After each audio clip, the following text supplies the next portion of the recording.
Why are you wasting thousands of dollars? I'm Cliff Brock with World Travel Plus. Normally on this channel, we do travel videos. Once in a while I get energetic and I do a home fix-it kind of video and I post those. But recently my wife and I started looking to buy a cabin a little bit bigger than the cabin we have now. And as of August 17th, the rules changed considerably for realtors and real estate salespeople in the United States. I posted a few weeks ago on those changes. Honestly, I have been surprised that not many people have paid attention to that rule change. In the old days, at least for the 25 real estate transactions that I've done over the years, most real estate companies were 6%. They weren't very interested in negotiating that price, although that was the rule. You could negotiate the price. Oh no, Cliff, we can't take less than 6%. Who's going to show your house at 5% or 4% when somebody else's house can be shown and it's 6%? It was price fixing, pure and simple. Well, the Supreme Court ruled on that and said you can't be a fiduciary both ways. And as of August 17, 2024, the rules changed. Now, most real estate companies are, if you're selling, 3% and buying 3%. And a buyer's agent can't be also the agent for the seller. All well and good. Makes sense. We recently looked at some cabins in the Blue Ridge Mountains in North Georgia, and the real estate agent wanted 3%. For our purposes, we said, okay, we'll use this real estate agent, but we said we're offering 2%. And the real estate agent and her broker accepted that. The question is, why would you pay a buyer's agent whatsoever? If you're selling a piece of property, the 3% sort of makes sense, although I'd negotiate that. If we decide to sell our cabin and use a real estate company, we're going to say, yeah, we'll list it with you, but we're offering 2%.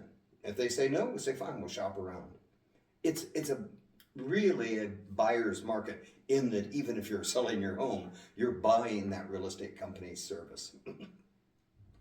The question is, why would you, if you're buying a property and you do what we have done for years and years? Hello, my name's Cliff Brock. I want to see the following 4 houses. The real estate agent sets it up and away you go. And for that, on a $500,000 house, you'll pay $15,000 at 3% real estate commission for a buyer's agent.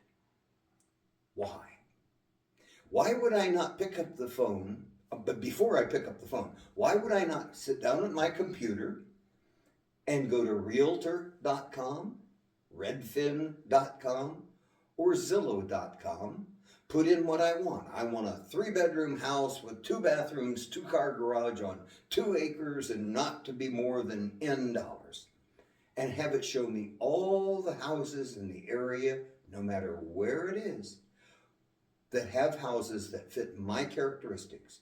It might have to have a pool, or it might have to have mountain views, or whatever it is.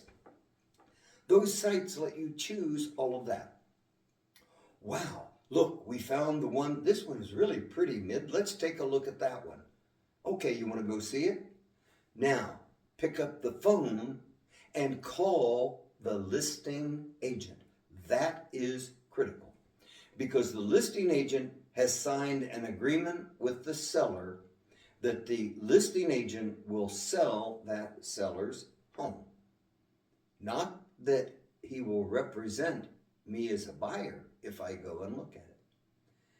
If I just call a real estate agent, a friend, and we have several that are real estate people, and we say, let's call it Joe. Joe, I want to see the house at 123 Elm Street. Where does Joe make his money? He has to make his commission with a buyer's agreement. And sometimes those make sense. A buyer's agent might find houses that meet your needs. You might be unfamiliar with an area. There are a number of reasons that you might choose to use a buyer's agent. But I don't understand why that would be. I can find the house that I want on Zillow. They have up to 100 pictures, sometimes even more, so I can see every nook and cranny of the house, the yard, the grounds. I can pull back and look at the neighborhood. I can see what the lot lines are. I can check comparable prices of houses around. I can go and find out what has sold recently and what's currently on the market, so I don't end up buying a $500,000 house in a $100,000 house neighborhood. None of that needs to be done by an agent. I can do that sitting at my computer in the comfort of my own home, drinking my own cup of tea, and then call the listing agent. If I call any real estate salesman except the listing agent, I'm going to be on the hook for some percentage of commissions. Take a $500,000 house. If you sign a buyer's agreement for 3%, that's $15,000 that I'm paying someone to sit down on his computer, go to Zillow, Redfin, or Realtor.com, and put in 3-bedroom, 2-car garage, 2-bathroom, whatever the characteristics are that I want in this town or this county or this state or wherever. $15,000. And at closing, pay your down payment or however you're paying for the actual house, and then you'll be writing a check to that real estate salesman for that $15,000.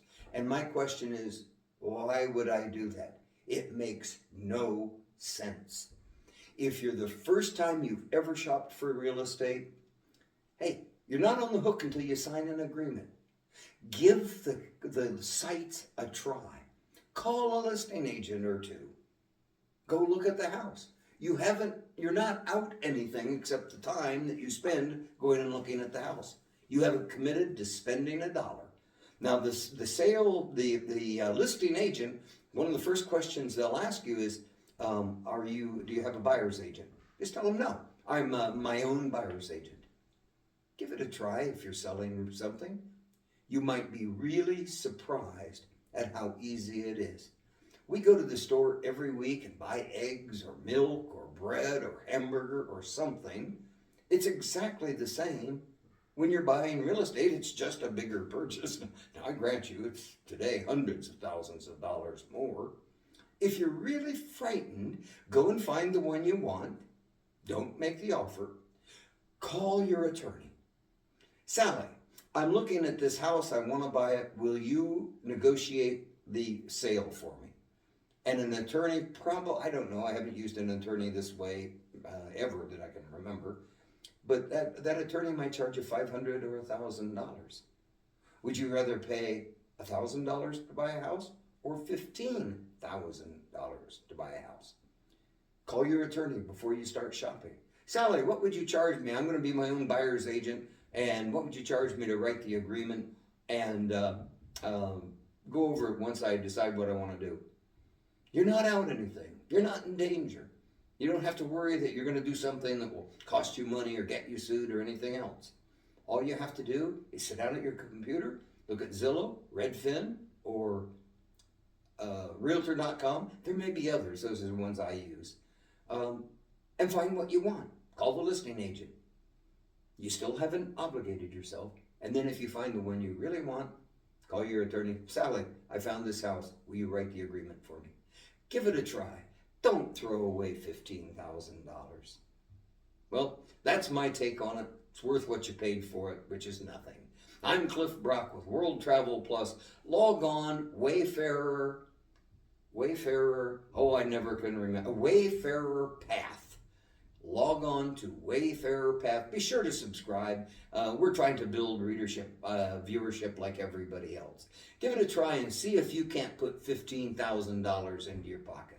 Wouldn't you be happy if you guys could go down and buy a new refrigerator, put down new flooring, or buy a new sofa in your new home if you just had almost $15,000 free dollars?